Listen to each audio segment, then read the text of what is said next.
Hello, and welcome back to Baby Elias's Stories. We now return to Blade Runner 2, The Edge of Human by K.W. Jeter. Chapter 4. What's your plan? Anderson, if that was really his name, glanced over from the spinner's controls. Deckard shrugged. I've got my methods. The spinner swooped and low enough to the old Vera Street souk that Deckard could see the animal dealers packing up their wares. Business done for the night. The zoo-id merchandise had to be gotten under tarps before the day's heat fried their synaptic circuits. The rarer and more expensive real animals needed water and temp-controlled cages to survive. I think I've hunted down enough replicants to remember how it's done. He kept his eyelids lowered part way. When he'd seen the city again, as Sarah Tyrell's agents had taken him into his meeting with her, gouts of fire had flared into the dark sky. Subterranean gases ignited as they seeped up through the trembling earth beneath L.A. Now those shouting torches were lost in the sun's advancing glare. This replicant, number 6, might be different. The other man apparently knew all about the job Deckard had taken on. Harder than you're ready for. Deckard ignored the comment. The sooner he was down in the city's streets, the sooner he could wrap up this sorry business and head north again. Where are we going? He looked out the side of the spinner's canopy, watching a herd of artificial emu being herded down a back alley. The marketplace died, bit by bit, as the multilingual neon signs were switched off. You'll see. Anderson reached forward and flicked on the landing prep switches. Soon enough. One neon sign, the biggest, stayed lit. He remembered it always being on, no matter the time or weather, looming over the district's transactions like a silent blessing. Only the size of the letters competed with the cruising UN blimp, with its flat panel screen and booming exhortations to leave the planet, and all the rest of the city's tidal wave of ad slam. Van Nuys Pet Hospital. Pink letters with a shiver of blue around their edges, and a cartoon puppy face shifting every 2 seconds from sad and injured to happy and bandaged. He'd always figured that every resurrection should be so easy. The spinner dropped toward the landing deck atop the building. Why we going here? Asked Deckard. You got a kitten with ear mites or something? No. Anderson took his hands from the controls. The descent locked on auto. He smiled humorlessly. Orders from Miss Tyrell. You've got an appointment.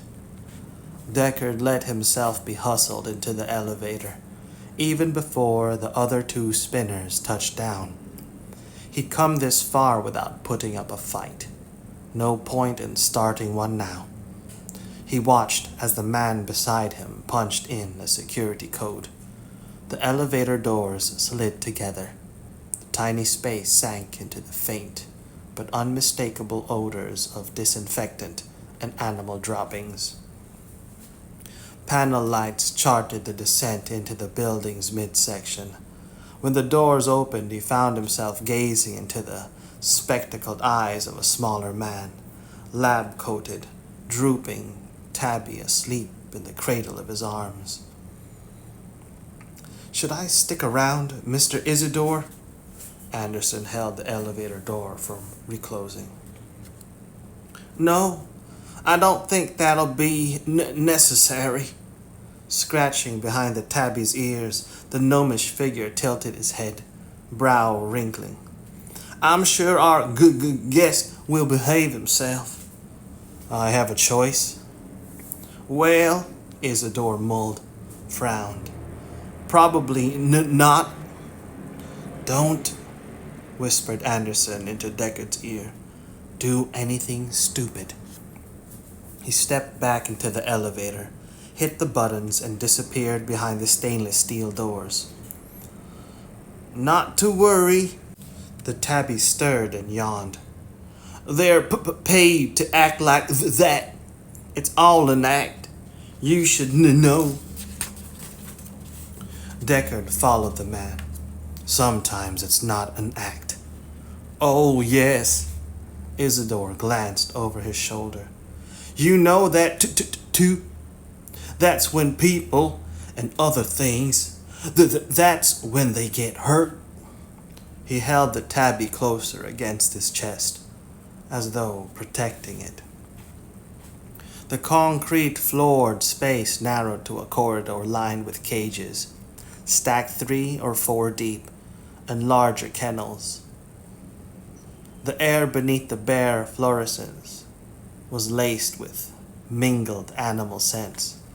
As Isidore passed by, the small creatures, cats, rabbits, toy breeds of dogs, a few guinea pigs, pressed against the wire doors, mewing or yapping for the man's attention. Deckard turned his head, getting a closer look. Some of the animals in the cages weren't animals, not real ones. A partially disassembled simulacrum suckled a row of squirming kittens. Its white fur had been peeled back to reveal the polyethylene tubes and webbing beneath aluminum ribs. The optic sensors in its skull gazed out with maternal placidity. A wasp-waisted greyhound danced, quivering excitement. Front paws flurrying at the kennel gate. All 4 legs were abstract steel and miniature hydraulic cylinders. A headless rabbit bumped against the water dish. Its mate, flesh and blood as far as Deckard could tell, nuzzled against its flank. What's wrong? Isidore had caught a hiss of inhaled breath behind him. These things give me the creeps. Really? Isidore stopped in his tracks. He looked amazed. Even the tabby in his arms blinked, opened its eyes. Why? They're not real. He had seen plenty of fake animals before, out in the dealer's souk, and they'd never bothered him. But those had had their skins and pelts intact. These, with their electromechanical innards exposed, flaunted a raw nakedness. Gosh! It seemed to come as news to Isidore. He looked down at the tabby for a moment. I guess I don't see it that way. They all seem real to me. I mean, you can't touch them. Leaning toward Deckard, lifting the tabby closer to him. Here. He scratched the cat's head, getting an audible purr in response. It might have been real, or well made, well programmed. You see, it must be real. Isidore managed to open one of the empty cages and offloaded the tabby into it. There you go, tiger. The cat complained for a moment, then curled nose to tail and closed its eyes. Come on, my office just over here. I'll close the door so you won't have to see anything you don't want to. The gaze behind the glasses narrowed. Then he turned and started walking again.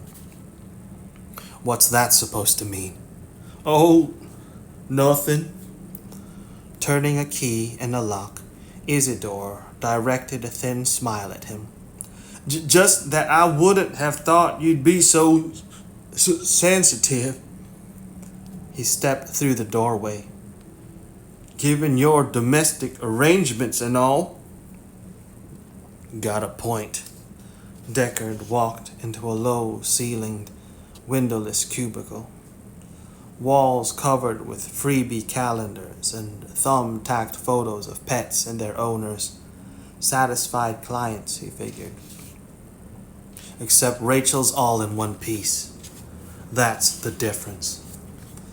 He had to remember to keep cool, to get through whatever drill he'd been brought down here for, so he could get back to the sleeping, dying, waiting woman up north. Please, sit down.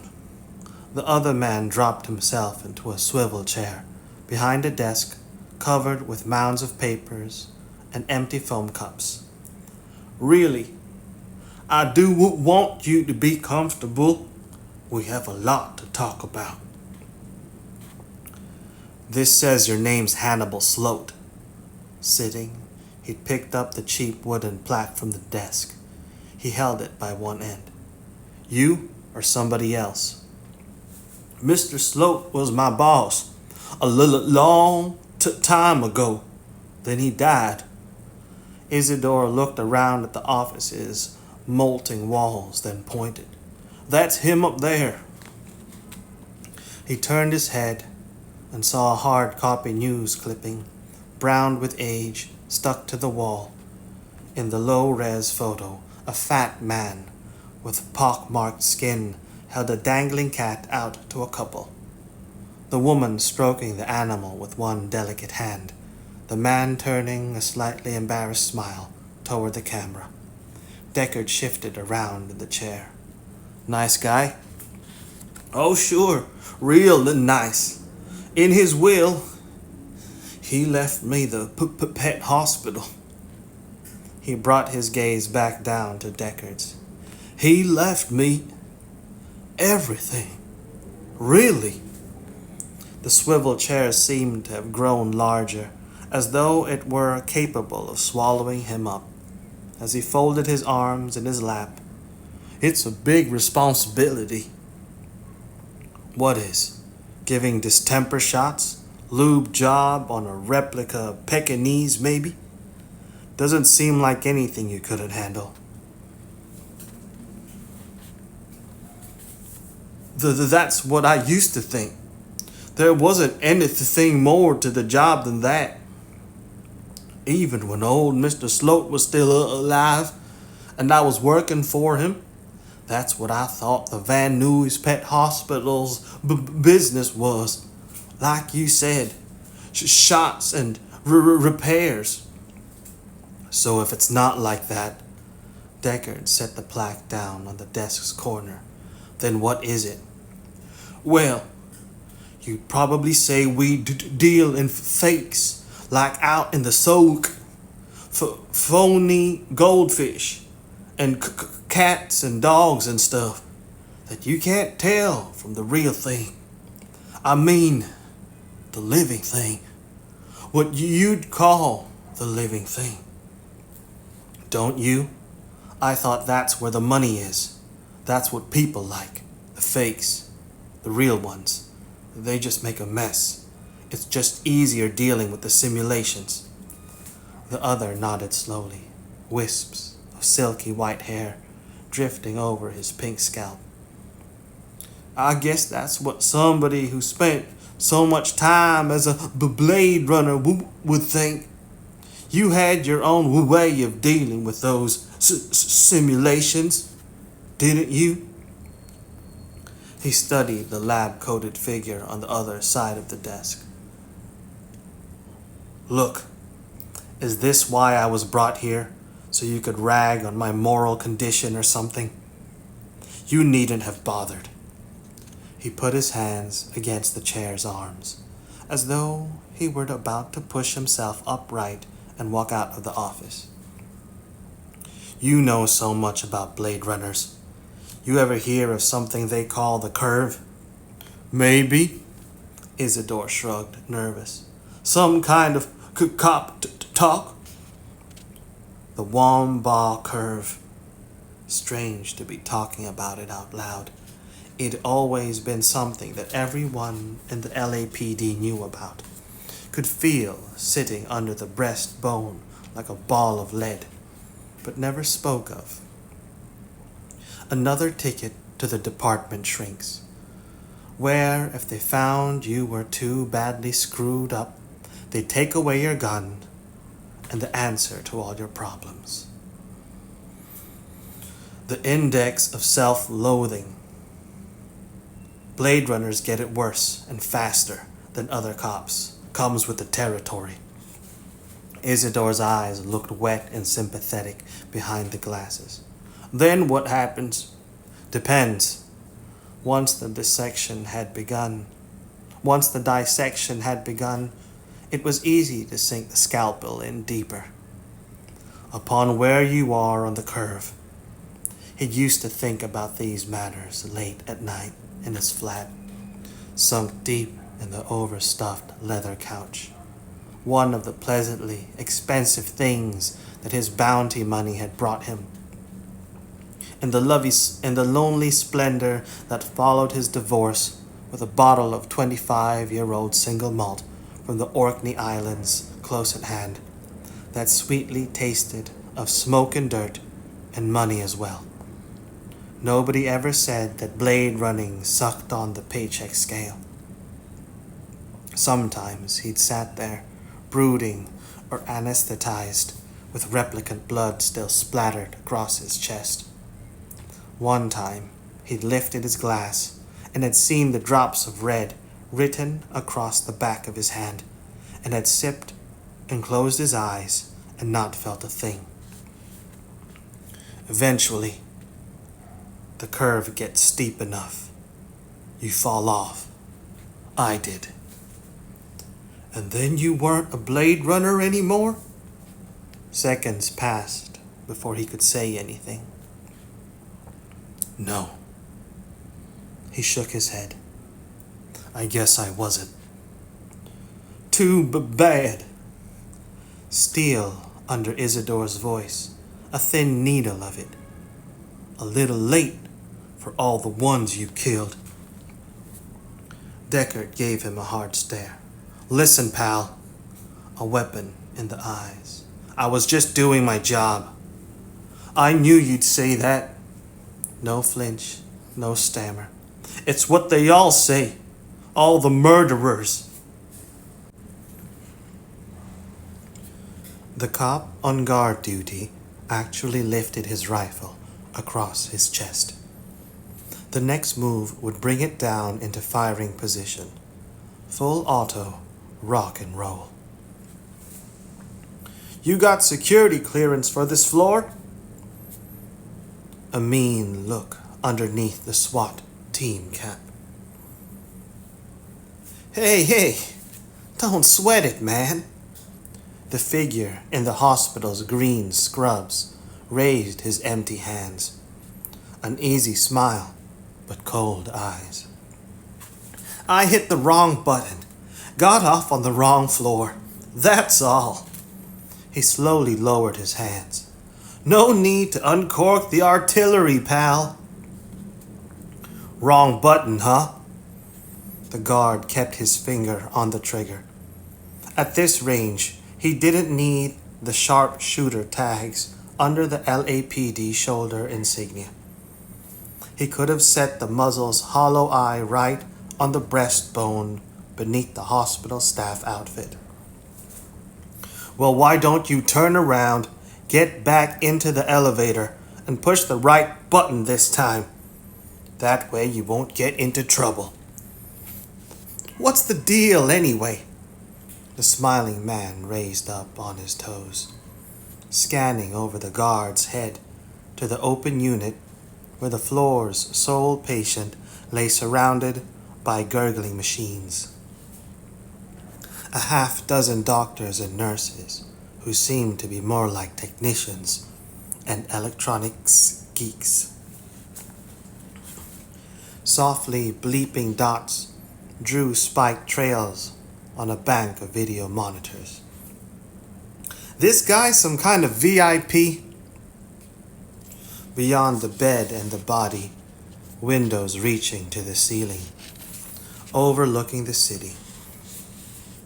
Been here a long time, hasn't he?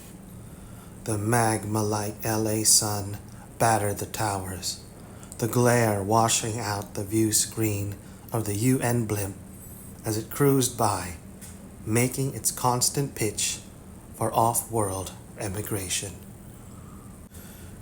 You ask a lot of questions. Cool enough to show nothing more than his index finger tightening on the crook of metal. Small, shiny things clicked, ready inside the rifle. Not a good idea. Peace, brother. Hands went up again, palms exposed, the smile floating between them. You keep on doing your job, and I'll go do mine. Inside the man's skull, behind the cold eyes, a single unvoiced word. Jerk. A couple meters beyond the guard stood the open frame of a metal detector. He could see that it'd been switched off, probably to keep it from being triggered by the equipment carts that rolled in and out of the unit.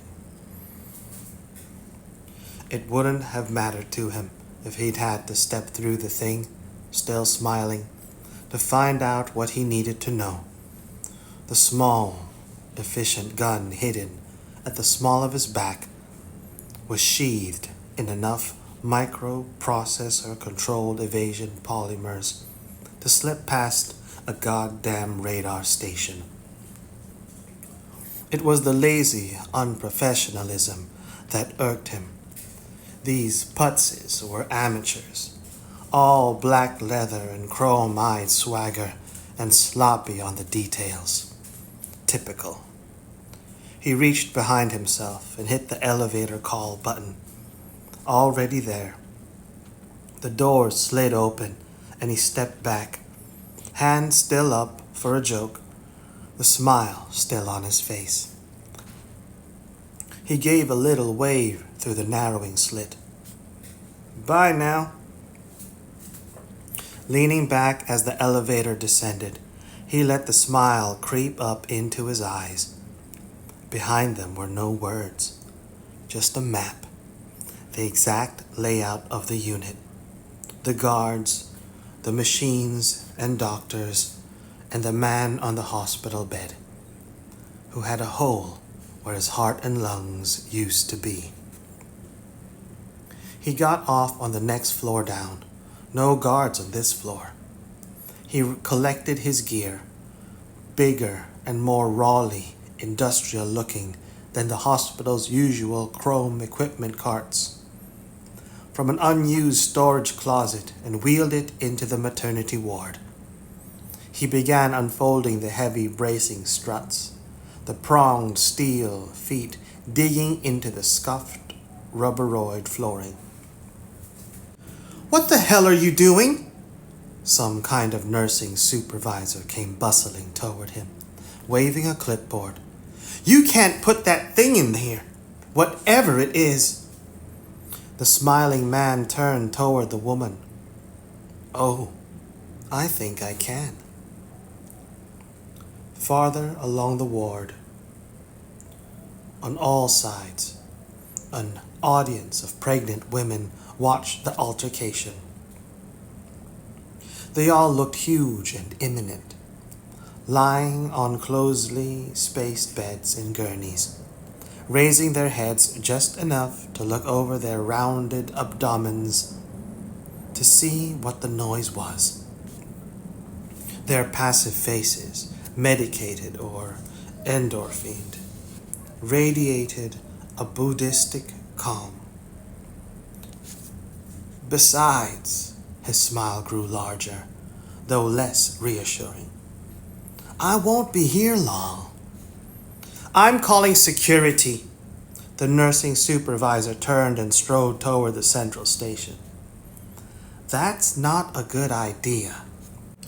He interrupted his set-up procedure, reaching behind himself and taking the gun out from beneath the scrub shirt. A click of metal was enough to stop the woman in her tracks, her eyes widening as she looked over her shoulder and saw the small black hole pointed at a spot just below the front edge of her white starched cap. "Why should we bother them?" He backed her up against the counter of the central station, the gun's muzzle then just an inch away from her forehead. With his other hand, he reached past the younger, even more terrified nurse, sitting behind the counter, picked the phone up, and yanked its cord free from the wall below. "Since there's really no problem here anyway, unless you make one."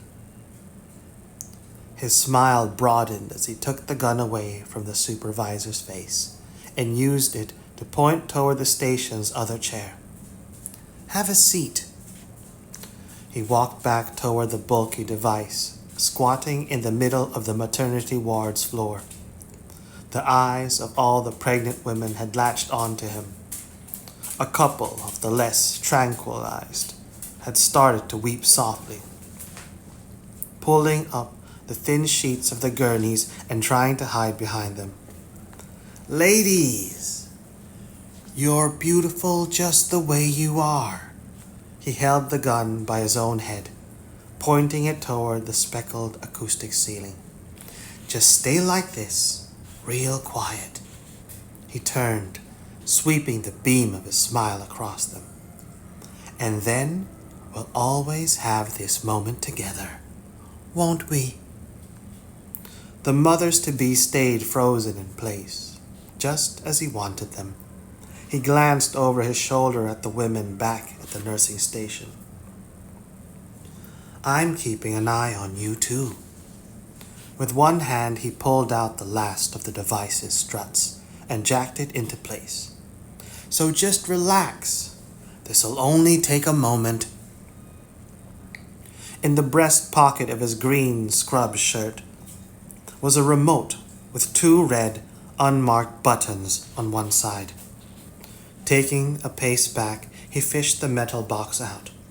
This was serious enough business to erase the smile for a moment. He hit the top button with his thumb. A 2-second delay gave him enough time to turn his face away, ears shielded with his upraised hands, remote in one and gun in the other. The shock wave from the blast rolled over his back like a heated ocean wave, with enough force to send him stumbling a few steps before he caught his balance. The silence that followed was broken by the muffled sobs of the pregnant women, sirening into full-out wails. That and the patter of atomized structural material falling in a rain of white dust and charred metal across his shoulders. Already in motion, he ran back to the device he'd wheeled into the ward. The thrust of the shaped explosive charges had dug the bracing struts another inch into the floor. He gazed up at the raw-edged hole that had been ripped through the ceiling above. Its center was filled by the hydraulic ram that had sprung like a jack-in-the-box from the device, the oil-glistening metal shoving aside the scorched, twisted girders.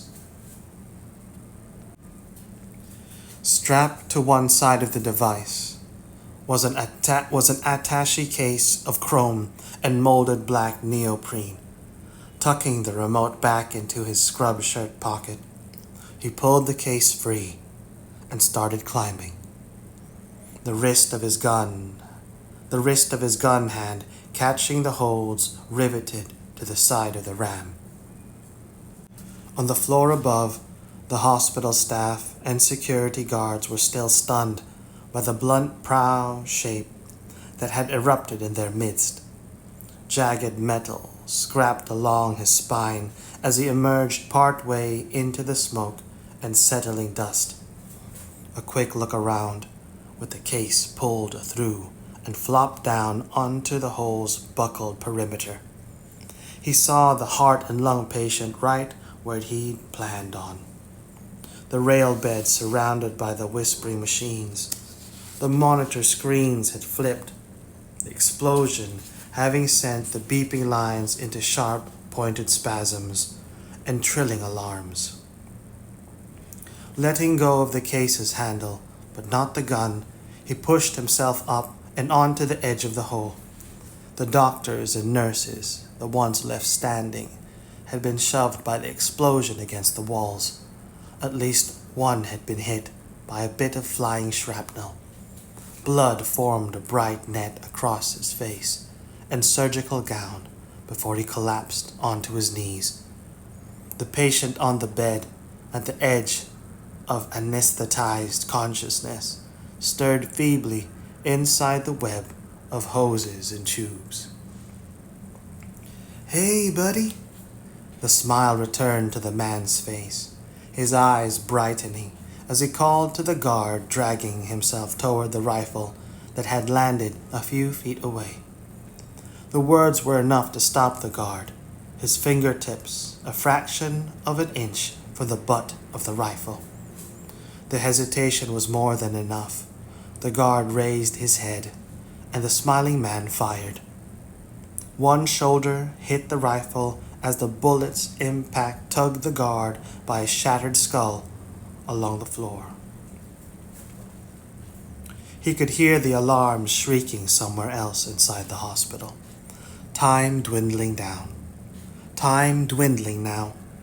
He pulled the remote out of his shirt pocket and hit the second button. In the vibrating sunlight outside the ward's high bank of windows, a brighter spark moved. Metal struck by fire, as though it were a piece of the sun fallen into an orbit low among the city's towers. It grew larger, closer, summoned by the tight beam from the remote in the man's hand. Which he was done with. He tossed the small metal box aside. He scooped up the attaché case by its black, molded handle and strode quickly toward the bed. "What?" Not even a whisper, not a sigh, but a few molecules of exhaled breath. The heart and lung patient's eyelids fluttered open. "What are you doing?" A red bubble trembled in the cloudy plastic tube inserted in his trachea. "Take it easy, pal." The man's hands were flying as he leaned over the bed, yanking and pulling. Tubes and ridged hoses flipped up from the heart and lung patient's blood-splattered abdomen. "Just lie back and let me do the work." He laid the gun down on the nearest equipment cart, scooping up the sharp-edged tools and sterile white tape he'd known he'd find there. "Funny, that's what she said last night. Don't laugh, you'll bust a stitch." Pure oxygen hissed as he jerked the largest hose from a Teflon socket at the breastbone center. A wobbling bag of Ringer's solution burst on the floor like a prankster's water balloon as his elbow knocked over the IV drip stand. He worked faster, the attaché case open on the bed beside the patient. Security alarms shrieked in dissonant chorus outside the ward.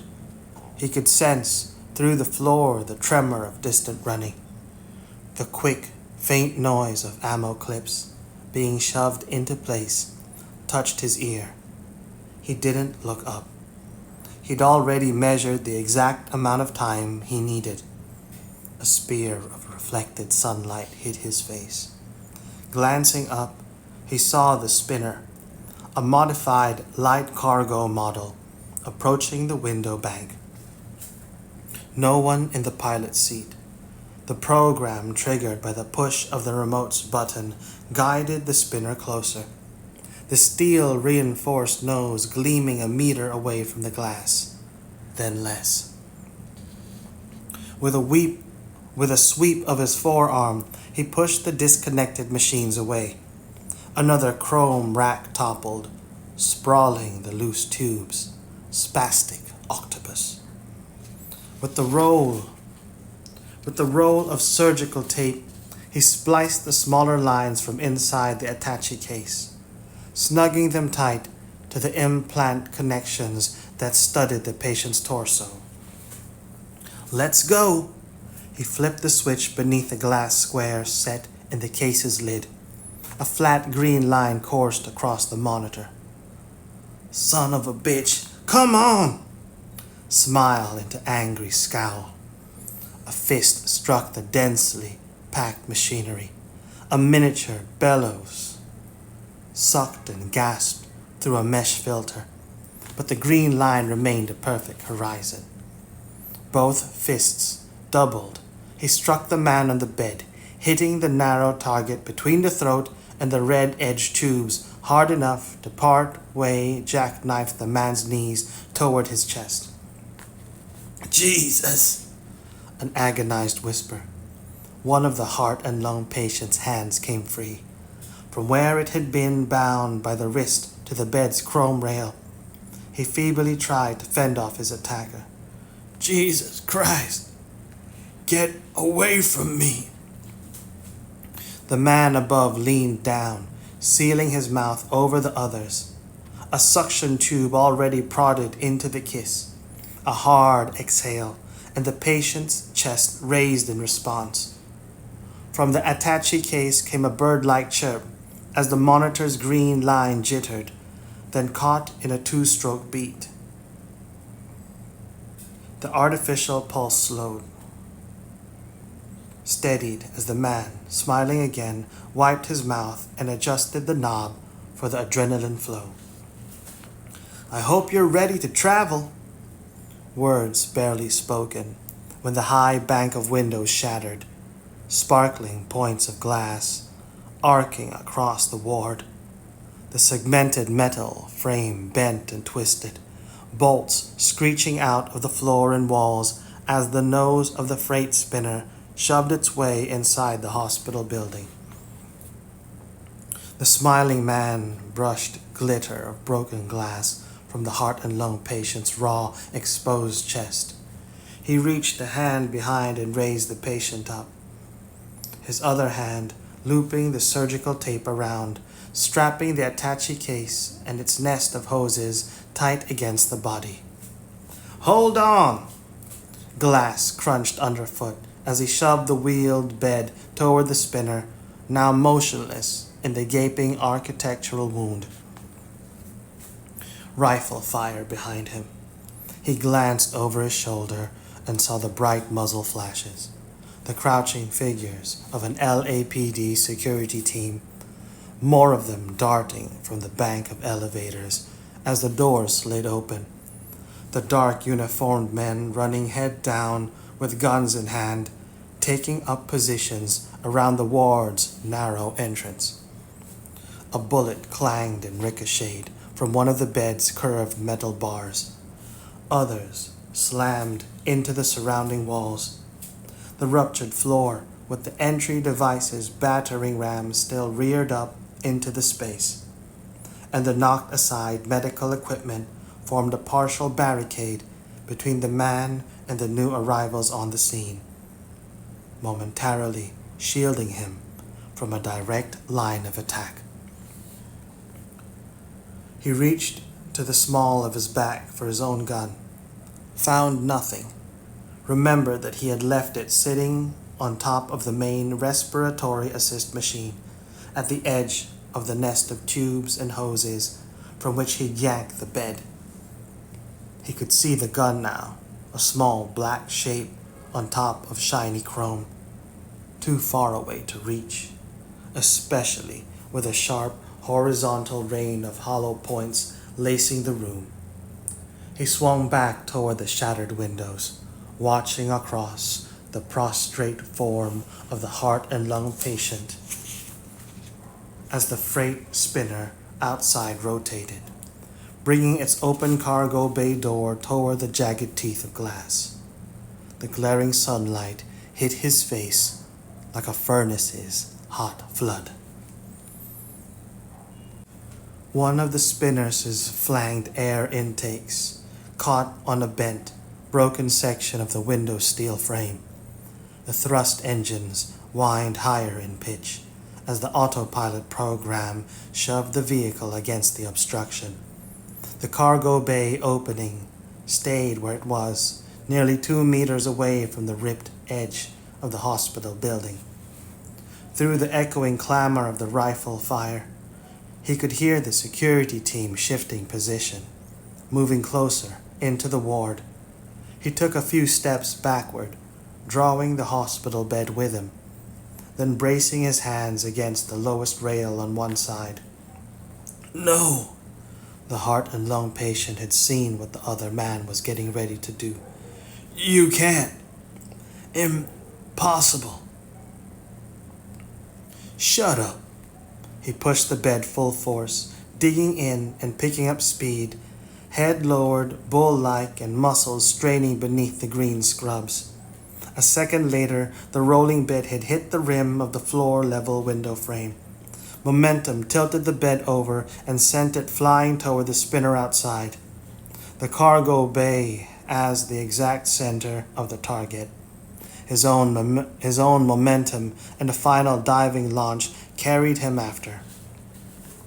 He landed on the patient, who moaned and tried to push him away with weak, narcotized arms. One of the hospital bed's wheels had caught against the sill of the bay door.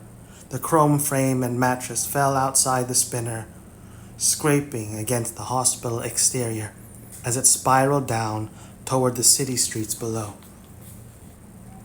Bullets hit and bounced inside the bare-ribbed cargo space. Inside the hospital, the security team had come out to the open, sprinting across the ward's broken field, firing as they ran. He scrambled off the heart and lung patient, still on his knees. He lunged past the cockpit's empty seats and hit the autopilot's override button on the control panel. A slap of his hand against the thrust levers, the spinner surged forward.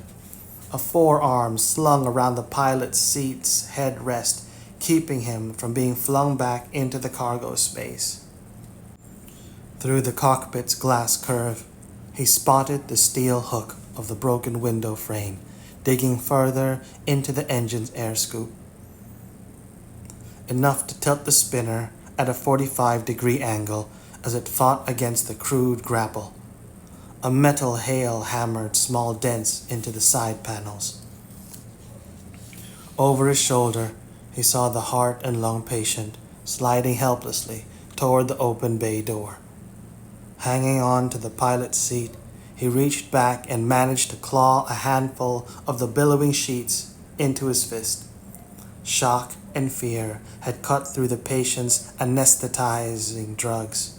Fully conscious, eyes nearly as wide as his gaping mouth, he stared behind and below himself at the dizzying emptiness of air and the thread-like street rotating hundreds of meters down at the hospital tower's base. With the sheet as taut sling, the young man yanked the heart and lung patient up toward himself. With a push of his arm, he managed to get the patient stuffed awkwardly into the other cockpit seat. The gauges and monitor screen on the attaché case, strapped to the patient's chest, shrieked and danced in alarm. A twist of the rudder pulled the spinner free of the window frame strut, the pent-up thrust sending the vehicle arcing toward the cloudless sky. The security team, arrayed in the gap in the hospital's outside wall, continued to fire as they dwindled away, the bullets rattling against the cargo bay door as it slid shut. Ugh! The heart and lung patient was beyond words now. His pale hands fluttered against the attaché case, the pulsing machinery that kept him alive. Ugh! Ugh! Knock it off! The other man, smile not yet returned to his face, looked over in annoyance at the heart and lung patient. His own hands continued punching a flight pattern into the spinner's onboard computer. You're making me nervous. Sun flashed off the spinner's metal, pure white and dazzling, as it sped through and away from the city's upper reaches. That's what they've always said. Deckard looked at the lab-coated figure on the other side of the desk. What's that supposed to mean? The same old shit. Something almost like pity moved behind the thick lenses of Isidore's glasses. He shook his head in disgust. Anytime people want to get themselves off the hook, that's the kind of thing they say. I was doing my job. They told me to do it. His mocking voice didn't stumble. It was a creaky old line at Nuremberg. Yeah, well, maybe it was true there too. Oh, good one, Deckard. The head of the Van Nuys Pet Hospital pressed his hands flat against the desk, leaning forward with his suddenly sharper gaze. Great rhetorical tactic, all right. You can defend yourself and the Third Reich all at the same time. Give me a break. His turn to shake his head. You brought me here for a lecture on ancient history? Forget it. The dead are buried, and the murderer's ashes were dumped at the side of the road. I'm impressed. You know your stuff. Enough of it. He leaned back in the chair. So can I go now? Because if you just wanted to take the moral higher ground with me, you didn't have to bother. Like I said, I quit the job. But maybe, said Isidore, the job didn't quit you. He sighed. Whatever. Because, the other's voice went lower and softer. Because you never really found anything wrong with the Blade Runner job itself. You just didn't like doing it anymore. Like you said, you got too far out on the curve. The room, Isidore's office, filled with silence. The papers and old calendars on the wall hung motionless in tensed air. Deckard closed his eyes. It was a job somebody had to do. They were dangerous. Who were? Come on, the replicants. They were made to be dangerous. Military issue. For those nasty little chores off-world. So they had to be taken care of. Retired. By somebody like you. Deckard opened his eyes. That's right. Funny, isn't it? That they never hurt anybody who wasn't trying to hurt them first. There's no record of an escaped replicant killing a human. At least not here on Earth. Except when it was backed into a corner with no other way out. Oh yeah? That brought a sharp laugh from Deckard. Tell it to Eldon Tyrell. That was different. That was something personal.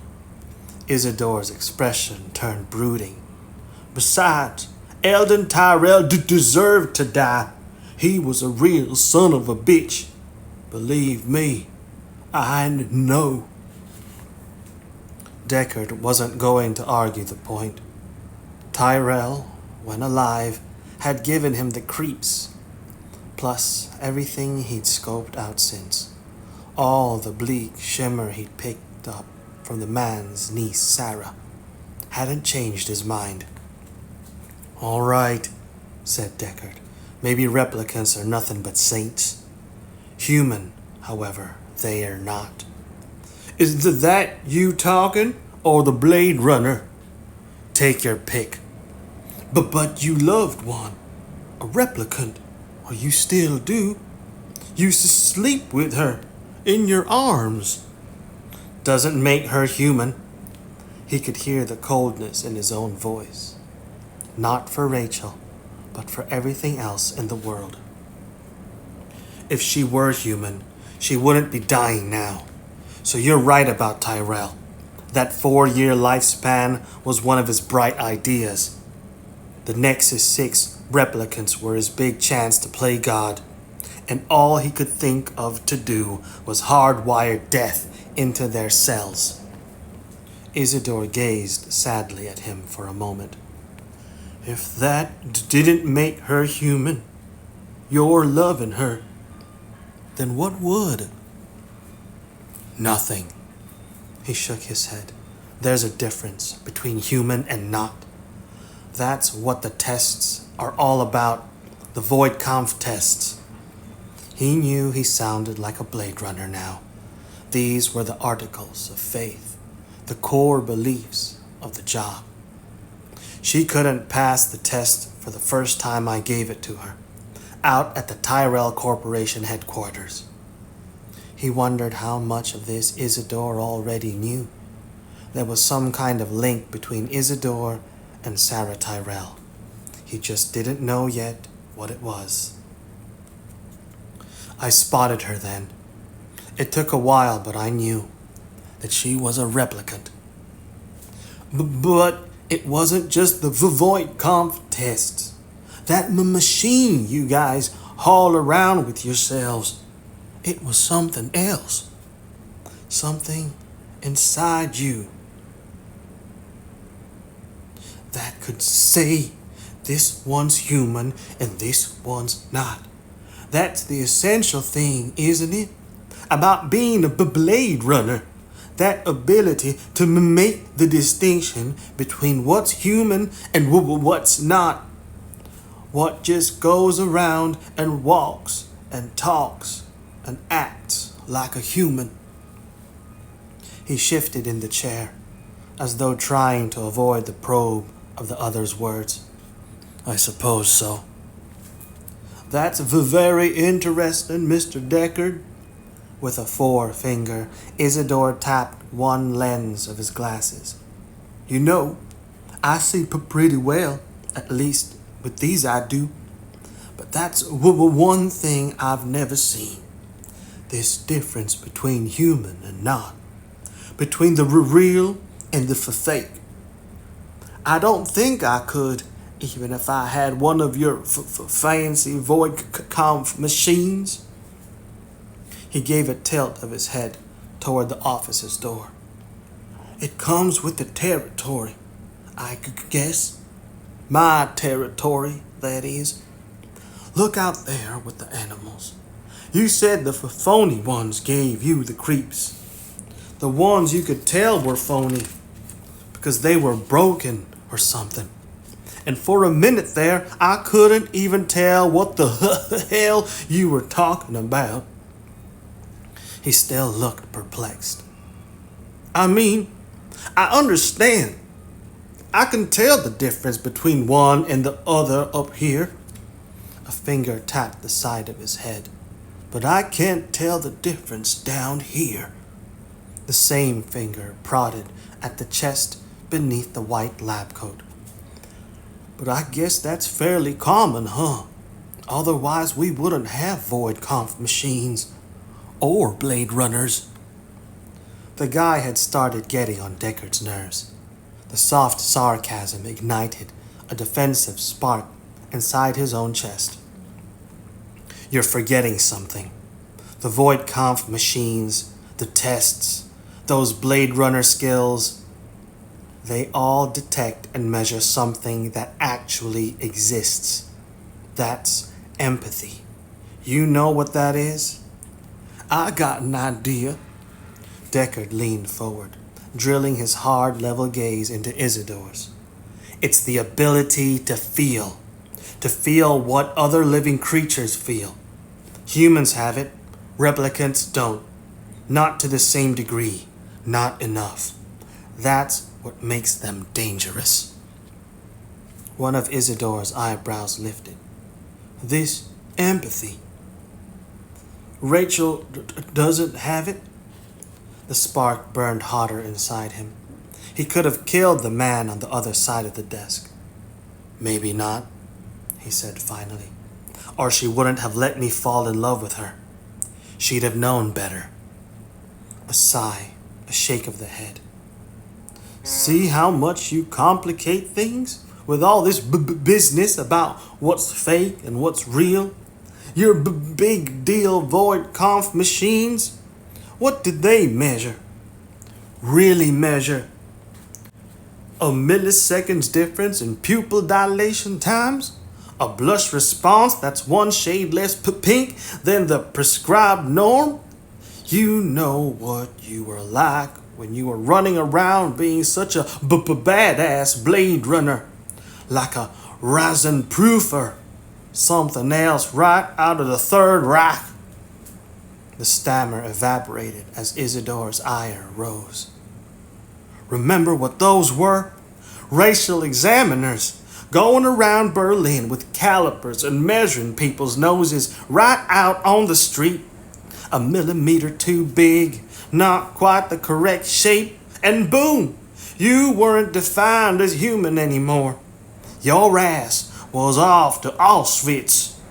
At least the Nazis prefer doing their killing somewhere out of sight.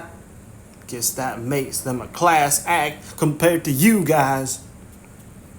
Deckard stayed silent, letting the other's words hit him in the face and drop away like the sharp crystals of an ice storm. He knew all this shit. It was in the books. He'd even thought about it. In those long night hours, shirt bloodied and bottle at hand, until it couldn't be thought about anymore, not without falling off the curve and landing somewhere at the bottom, with his hand resting on the gun above his heart, thinking over and time for action. The last one possible. Look, I told you already.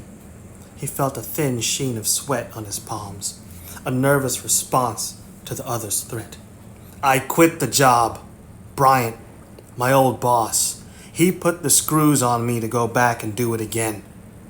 Maybe I should have told him to go fuck himself. But I didn't. I didn't have the guts. So sue me. He pushed himself back in the chair, his palms hard against the chair's arms. But nobody ever heard me say that being a Blade Runner was a good job. It wasn't a good job, Deckard, because it was bullshit. Isidore wasn't letting him off the hook.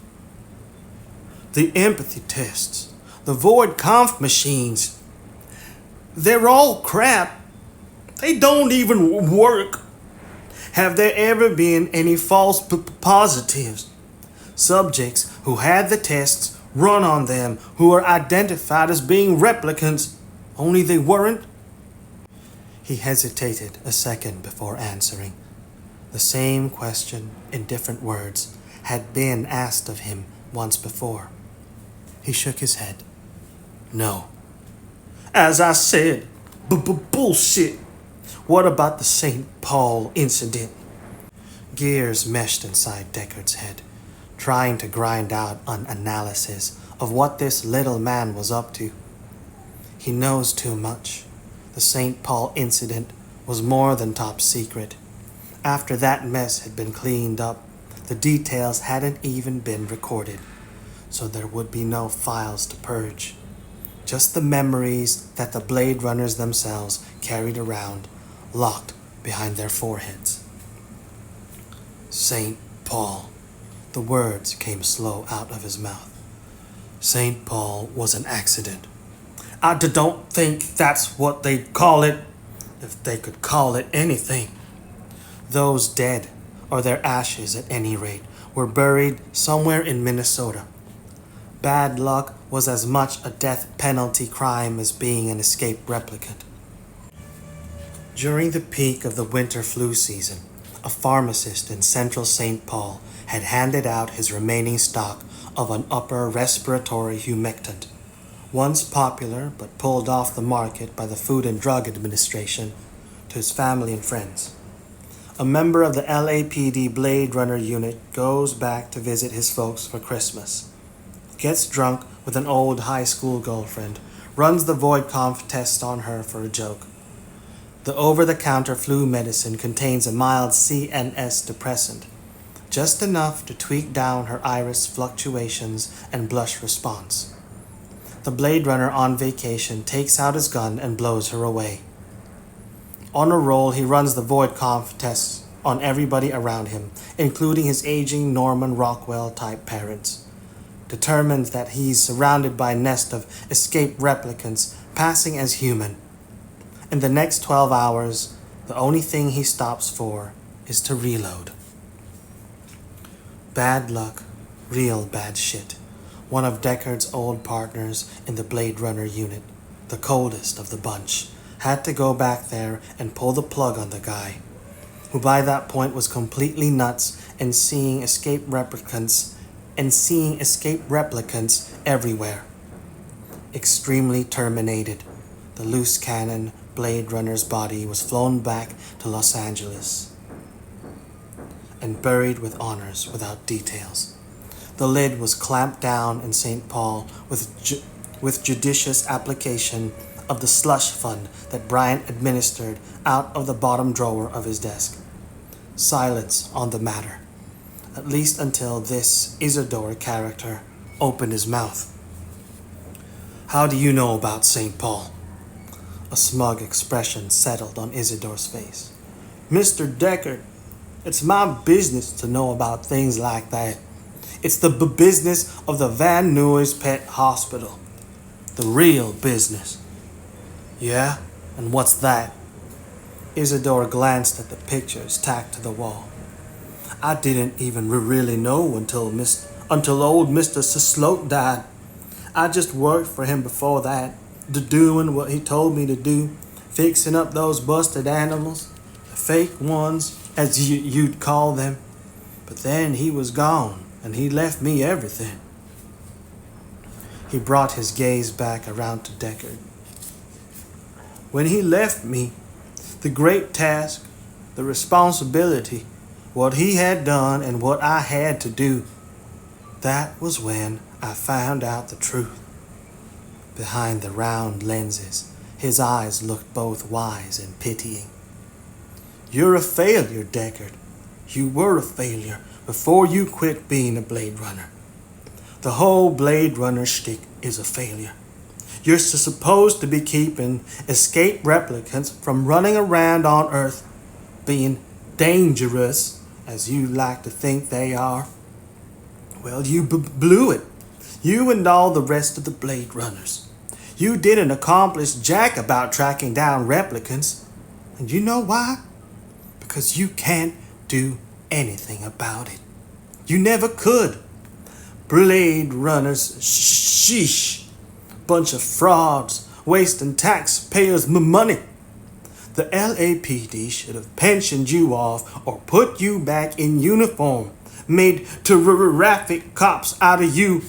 Something useful at least, because something like the St. Paul incident, and there've been others, ones you don't even know about. You know what something like that shows?" He slouched down in the chair, hating the guy. "You're gonna tell me. That's why you're here, Deckard. It's not just that there can be false positives on the void conf test. That Blade Runners have been icing humans, real humans, that flunked the test for one reason or another. It's also that once you admit that fallibility of the empathy testing methodology, you admit the possibility of false negatives. Replicants who pass the test, who walked right by you because your big deal void conf machines told you they were human. A possibility, a shrug. Big deal, anything's possible. doesn't mean it ever happened. But you see? Isidore folded his hands together in his lap. I can prove it's happened. That replicants can get past the empathy tests. Your fancy schmancy void conf machines, even before the Nexus 6 models came online, they were getting past. For years now, maybe decades, there have been escaped replicants walking around on Earth. Right here in LA, even. And there's nothing that you or any of the Blade Runners can do about it, because you can't find them. Metaphysics. He glared back at the other man. Bullshit. You're talking religion, articles of faith, postulating an invisible entity. It exists because you can't see it. Nobody can. Replicants passing as human. They exist because you think they have to exist. Good luck proving that one. Not faith, Deckard, but reality. I've seen them, talked to them, we will watch them come and go. Isidore's gaze shifted away, refocusing on the radiance of an inner vision. Oh, much more than that. I know everything about them. Isn't that funny? An expression of amazement. I'm the person who couldn't ever see the difference between human and not, between the fake and the real. You could see those things, but I couldn't. I was blind to them, and I won. The way I see things, it became real from in here. He tapped the side of his head again. To everywhere. The fingertip moved away from the skull. I made it real. He stayed silent, watching. A few minutes before, he'd been sure that the other man was insane. Now he wasn't sure of anything. The gaze of the enlightened, of those who know the truth, turned upon him once more. Don't you see, Deckard? The voice, soft and gentle, stammer evaporated. That's what the business of the Van Nuys Pet Hospital was all along. Or at least that's what it had become before old Mr. Sloat left it to me. His legacy. When I found out what he'd been doing, what we'd all been doing, I didn't have any choice. I had to go on with it.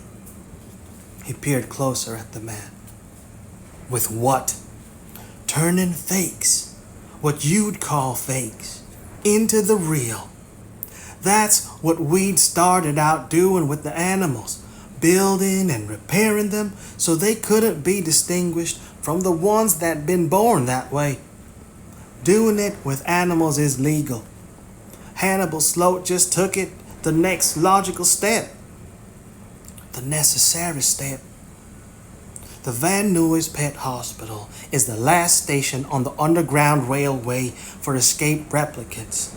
When they get out of the off-world colonies and reach Earth, they come straight here, right under the noses of the Blade Runners and all the rest of the LAPD. Who'd ever think of raiding a pet hospital? And then when the escaped replicants get here, I'll fix them. And when I get done fixing them, they can pass an empathy test. I tweak their involuntary reaction times, their blush responses, their pupil fluctuations, so they can sail right past the void conf machine. And they do pass. They always pass. Isidore nodded slowly, as if he'd just thought of something. So given that there've been some real humans who flunked the empathy tests, I guess that makes my fixed up replicants realer than real, huh? If they exist at all. The other man's words had stung him, needled him back into a way of thinking, a way of being that he thought he'd given up completely. If they existed, we would have caught them eventually, at least some of them.